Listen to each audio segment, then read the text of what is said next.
Bismillahirrahmanirrahim. Assalamualaikum warahmatullahi wabarakatuh.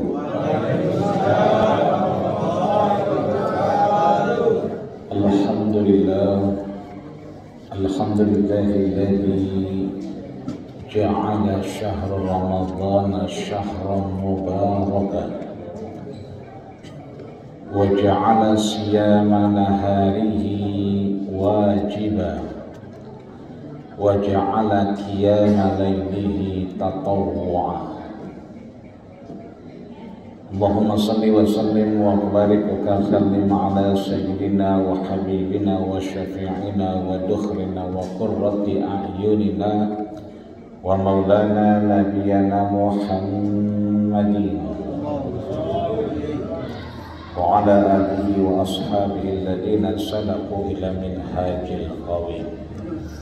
Amma ba'du, jamaah sedang salat isya, tarawih dan witir insyaallah. Masjid Nurul Hikmah, asrama polisi Ciledug yang dirahmati, disayangi dan dimuliakan Allah Subhanahu wa taala. Ini masih pada puasa? Kirain masih pada puasa. As-saimin wa saimat, al-muftirin wal muftirat, al-qaimin wal qaimat. Hari ini status kita berubah seketika jadi 3 status.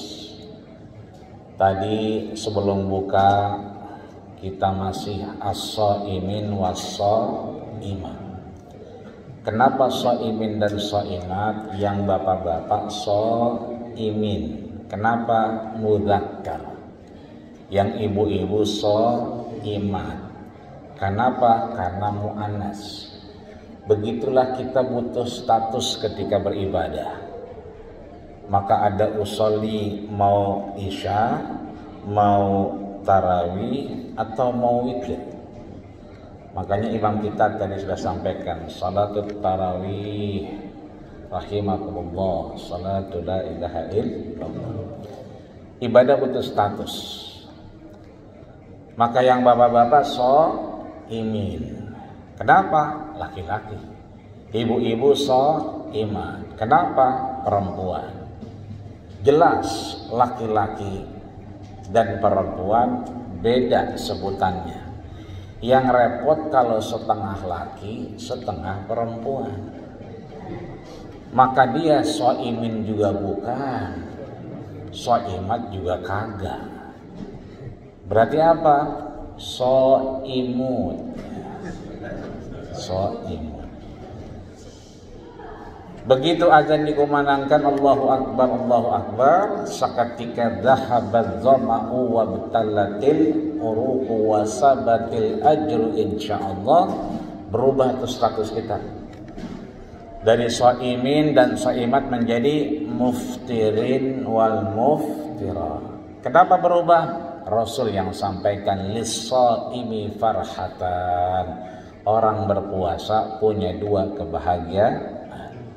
Kapan itu? Farhatun inda fitrihi, kebahagiaan ketika dia berbuka puasa. Rata-rata kita senang kalau begitu berbuka puasa. Makanya berubah statusnya menjadi muftirin dan muftirat. Tadi alhamdulillah kita sudah sholat isya berjamaah, tarawih, tinggal witir. Berarti status kita sekarang qaimin dan qaimah. Suatu ketika ada sahabat namanya Atiyah bin Aswad. Siapa Pak? Atiyah bin Aswad. Di sela-sela dia sedang muftirin, kemudian qaimin, setelah itu dia baca Quran. Ketika baca Quran dibaca inna anzalnahu fi lailatul qadr. Baca lagi sama dia, inna anzalnahu fi lailatin mubarakah. Tadi inna anzalnahu fi lailatul qadr, malam Lailatul Qadar diturunkan Quran. Baca lagi, malam yang penuh berkah. Baca lagi. Syahrul Ramadan alladzi unzila fihil Qur'an hudan lin-nasi wa bayyinatin minal huda wal furqan. Dibaca lagi. Ini mana yang benar ya? Kok susah memahami? Satu ayat di surat daripada Al-Qadar ayat pertama, Quran diturunkan malam Lailatul Qadar. Satu ayat kedua dibaca surat Ahqaf ayat 4, ini malam yang penuh berkah. Bukan lagi Al-Baqarah 185, Syahrul Ramadan alladzi unzila fihil Qur'an. Diturunkannya malam bulan Ramadan. Bertanyalah Atiyah bin Aswad ini kepada yang sering ditanyakan, yang mana Rasul kadang-kadang kalau lagi kangen meminta beliau untuk membaca Quran. Seringkali ketika beliau membaca, Rasul menyatakan hasbuka, cukup. Kenapa cukup? Karena jenggotnya Rasul udah basah. Menangis Rasul kalau yang baca ini orang. Siapa dia? Abdullah ibnu Mas'ud. Orangnya kurus, kecil, paling kurus dan paling kecil di antara sahabat yang lain. Makanya kalau lagi naik pohon korma suka dibecandain, ya ya, mana kecil banget naik lagi. Kata Rasul, jangan lihat orangnya, tapi lihat suaranya. Suaranya aku dengar surganya Allah Subhanahu wa taala. Kama sami'tu da'fa na'laihi fil jannah. Seperti aku mendengar gesekan sandalnya Bilal bin Rabah di surganya Allah Subhanahu wa taala. Jadi banyak orang kemudian sahabat Rasul bertanya kepada Abdullah bin Mas'ud karena memang gacoannya Rasul ketika baca Quran. Ya, makanya imam kita kurus, gak gemuk kayak saya. Karena beginilah Abdullah bin Mas'ud. Begitu ditanya, ya Abdullah bin Mas'ud, qara'tul Qur'ana bi adal Qur'ana nazarat fi lailatin mubarakah wa nazarat fi lailatul qadar wa nazalat fi syahr Ramadan. Ini yang mana sih yang benar? Kok katanya Quran turun Lailatul Qadar, kemudian turun pada malam yang berkah, kemudian di bulan-bulan Ramadan. Padahal Quran juga turun ketika peristiwa haji, yaitu bulan Zulhijjah. Quran juga bicara tentang Muharram, tentang al-ashhurum muharramah. Itu bukan di bulan Ramadan. Tapi di sini tulisannya Syahr Ramadan alladzi unzila fihil Qur'an. Dijawab sama Abdullah bin Mas'ud, jawabannya begini simpel. Ini biar gampang saya analogikan. Ini gampang dah. Ya.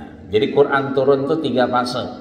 1, ya, 2, ke bawah 3. Ya, itu dia. 1, 2, 3. Karena turun berarti ada yang menurunkan. Siapa dia? Allah Subhanahu wa taala. Diturunkan sama Allah ke sini. Apa namanya?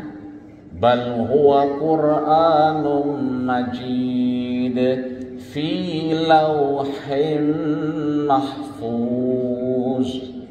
Nama tempatnya Lauhil Mahfuz, tempat yang terjaga. Lauh tempat mahfud terjaga. Dan Allah menurunkan ke Lauhil Mahfuz, sedikit sekali yang meriwayatkan kecuali telah Allah turunkan Quran di Lauhil Mahfuz. Nah, setelah Lauhil Mahfuz baru turun ke sini. Kemana ini? Diturunkan Allah namanya Baitul Izzah atau Sama'id Dunya atau Mawaqi'in Nujum. Apa itu Sama'id Dunya? Kalau kita jalan di depan tuh ngelihat ke atas, langit kelihatan nggak?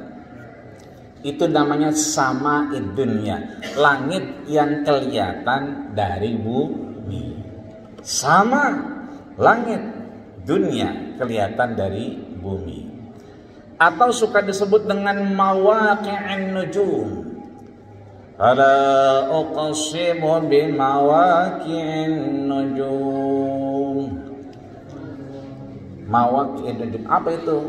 Mawaki, tempat, nujum, kelap-kelip bintang. Kadang kita lihat ke atas ada bintang, betul. Disitulah Allah turunkan Quran. Jadi bisa tiga, bisa Baitul Izzah, bisa mawaqi'in nujum, bisa sama'id dunya. Dari sini baru ke bawah. Ke siapa? Ila nabiyina Muhammadin sallallahu alaihi wasallam. Kata Abdullah ibn Mas'ud, yang dimaksud dengan Lailatul Mubarakah, malam yang penuh berkah. Yang dimaksud dengan Lailatul Qadar, malam yang penuh dengan kehimpitan kerahmatan Allah Subhanahu wa taala, penuh dengan rahmat Allah. Malam yang katanya syahrul Ramadan alladzi unzila fihil Qur'an, itu adalah turunnya Quran dari Lauhil Mahfuz kemana? Sama'id dunya, ke langit yang kelihatan dari dunia. Ini diturunkan duf'atan wahidah, sekaligus dari mulai Al-Fatihah sampai An-Nas. Sekaligus 30 juz pada malam itu, yang kemudian Rasul sampaikan hakadha nuzulil Quran ketika perang Badar. Jadi begitu kau gemerincing pedang, cerang-cerang, sahabat dibilang sama Rasul, biasanya sahabat itu sambil gemerincing pedang itu sambil berdoa, dan Rasul menyebutkan hakadha nuzulil Quran. Itulah turunnya dari Lauhil Mahfuz ke Baitul Izzah atau Sama'id Dunya atau Mawaqi'in Nujum, yang disebut dengan satu malam sekaligus. Nah, dari sini ke Rasul, dari Baitul Izzah, dari Mawaqi'in Nujum, dari Sama'id Dunya ke Rasul, berapa lama turunnya? Rasul wafat umur berapa tahun? 63 tahun. Diangkat jadi Nabi dan Rasul umur berapa tahun? 63 kurang 40, 23 tahun. Itu artinya dari Baitul Izzah, dari Mawaqi'in Nujum, dari Sama'id Dunya turun ke baginda kita Rasul 23 tahun. Bedanya ini duf'atan wahidah, sekaligus. Kalau ini munajjaman mufarraqan. Apa itu munajjam? Kalau kita buka Quran, terus suka ada kembangnya sebelah kanan, ada jimnya, ada ainnya. Kalau kata kita hizbnya. Jadi kalau ngaji, kalau belum sampai ke bintangnya, belum berhenti, itu namanya hizban, mufarraqan, munajjaman. Dulu turunnya begitu, dikit-dikit, enggak langsung sekaligus. Berapa kali? Banyak, 23 tahun lamanya. Maka kadang-kadang mohon maaf lahir batin, suka dari sini ke sini, dari Baitul Izzah ke sini, lama pasanya. Satu ketika 6 bulan enggak turun-turun. Dan Rasul kemudian mohon maaf lahir batin kurang enak badan. Jadi rumah orang Arab itu kalau kita lihat madhab museum, itu rumahnya nggak tinggi, pendek. Dari tanah itu pendek, kelihatan. Lewat tadi situ namanya Ummu Jamil. Siapa Pak? Ummu Jamil, bukan Saiful Jamil, tapi Ummu Jamil. Lewat Ummu Jamil, begitu dilihat Rasul lagi kekuruban, lagi keredong, ya. Didisarin pakai selimut, teriak-teriak Ummu Jamil. Ini Ummu Jamil bukan orang lain buat Rasul, dia adalah masih encingnya Rasul, masih tetehnya Rasul, masih bulenya Rasul. Kenapa? Dia menikah dengan Abu Lahab yang notabene masih pakleknya Rasul, ya, encingnya, ya kan? Jadi dia mau nengokin ponakannya, ya kan? Dipanggil orang kafir Quraisy, ya ma'asyar Quraisy, lihat orang Quraisy, lihat Muhammad da'an, Lihat Muhammad kesian, sendirian, ditinggal Tuhannya, ditinggal CS-nya. Siapa CS-nya? CS-nya adalah malaikat Jibril. Karena udah 6 bulan gak datang wahyu. Kesian Muhammad, udah selesai dah.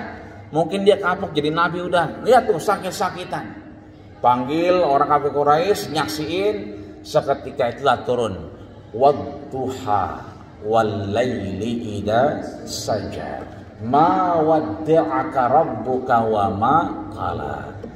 Demi waktu pagi aku bersumpah, ya kan? Wal laili idza saja, dan waktu malam nantinya.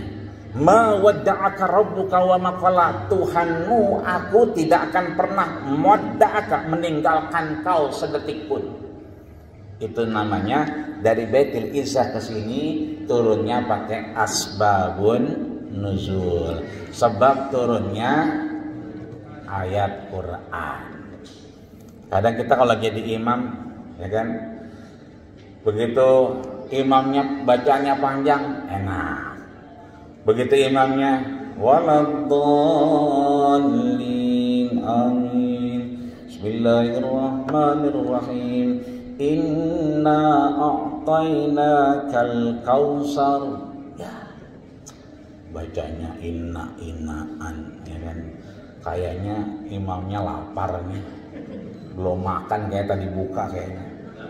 Dibaca suratnya cuma 3 ayat doang. Kenapa demikian? Karena kita nggak tahu asbabun nuzulnya. Padahal inna a'tainakal kautsar ini dahsyat luar biasa. Kenapa dahsyat? Rasul lagi senang-senangnya, lagi gembira-gembiranya. Kenapa? Minum asal banha. Apa itu asal? Madu. Biasanya minumnya madu Yaman ya. Madu Yaman, madu Jambi, madu mana gitu. Nanti boleh sekali-kali minum asal banha ya. Asal banha ini, madu banha itu dari provinsi Banha di Mesir. Dulu ada namanya Malikul Banha, Raja Banha, yang kemudian menghadiahkan asal tadi, madu tadi kepada Rasul, yang kemudian diantarkanlah bersama siapa? Maryah Qibtiyah, yang akhirnya menikah dengan Rasul dan melahirkan seorang anak laki-laki yang kita kenalkan Ruqayyah, Ummu Kulsum, perempuan. Orang Arab kalau sudah punya anak laki berarti punya nasab. Dari Maryah Qibtiyah inilah Rasul senangnya luar biasa. Kenapa? Karena Allah berikan anugerah lahir anak laki-laki yang bernama Ibrahim. Disayang, dibesarkan. Cuma begitu 2 tahun kemudian Allah menguji dengan ujian yang luar biasa. Ibrahim sakit panas. Kemudian akhirnya wafat di tangan baginda kita Rasulullah Sallallahu Alaihi Wasallam. Basah janggutnya, menetes air matanya, dimandikan, dikafatkannya. Rasul sendiri dengan tangannya yang akhirnya menguburnya. Ketika Rasul mengubur itu, anak beliau Ibrahim, lewatlah namanya As bin Wa'il. Ya, As bin Wa'il. Apa kata dia? Muhammad butur. Muhammad udah nggak punya keturunan, putus keturunannya. Kenapa? Ibrahimnya sedang wafat. Itu kemana-mana As bin Wa'il cerita, Muhammad butur, Muhammad butur, Muhammad udah nggak punya keturunan, habis agamanya berhenti, selesai, tidak ada namanya agama Muhammad. Satu ketika As bin Wa'il lagi pada ngopi pinggir jalan, pada nongkrong kafir Quraisy, lewatlah Rasul. Apa kata As bin Wa'il?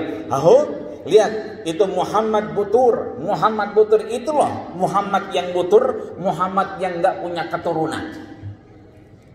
Rasul sambil menunduk berjalan. Seketika itu Jibril datang. Apa kata Jibril? Inna a'tainakal kautsar. Sungguh telah aku anugerahkan nikmat yang luar biasa. Fasholli li rabbika wanhar. Salat dan berkorbannya. Innasha, sesungguhnya ni'aka, bukan engkau yang putus keturunannya, tapi huwal abtar. Huwa kembali ke siapa? As bin Wa'il. Tapi yang keturunannya putus adalah dia. Siapa? As bin Wa'il abtar. Abtar itu lebih terputus. Jadi kalau jamil bagus. Ada ismu tabdil namanya ajmal, lebih bagus. Thayyib itu baik. Jadi thayyib itu baik, bukan 3 kali lebaran gak pulang-pulang, bukan. Ya, baik dia. Thayyib itu baik. Bang Thayyib baik banget dia. Ya kan? Atyab jauh lebih baik. Butur terputus. Abtar dia lebih terputus. Siapa? As bin Wa'il. Setelah itu As bin Wa'il menikah, nggak punya keturunan. Sampai akhirnya disarankan menemui Rasul, meminta maaf, dan Rasul maafkan.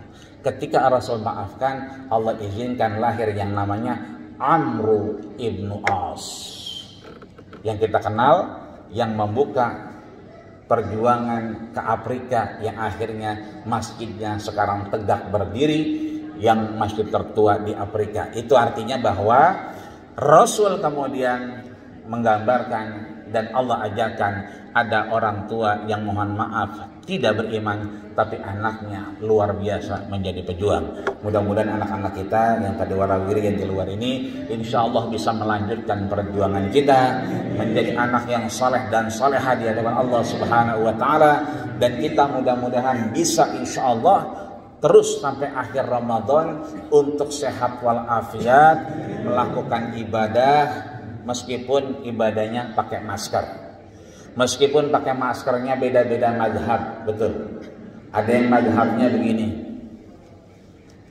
ya, ini mazhab 1, ada yang gini, ini mazhab 2, ada yang sampai begini, sampai kelipat-lipat, lupa dia pakai masker.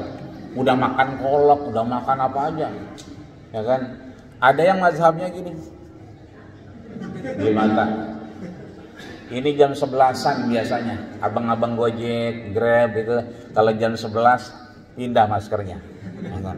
Ada di pinggir jalan. Apapun itu, ibadah kita seperti ini, kata Rasul, al ibadatu fil haraj, ibadah dalam keterbatasan. Pakai masker, pakai physical distancing, kata Rasul, kahijratin ilayya, pahalanya kayak hijrahnya baginda kita Rasulullah Sallallahu Alaihi Wasallam. Mudah-mudahan salat kita diterima, puasa kita diterima, baca Quran kita terima, dan andai kita masih ada manfaat terus panjang umur insya Allah. Kalau tidak, mudah-mudahan wafat dengan husnul khatimah. Amin ya rabbal alamin. Sekian, kurang lebihnya mohon maaf. Assalamualaikum warahmatullahi wabarakatuh.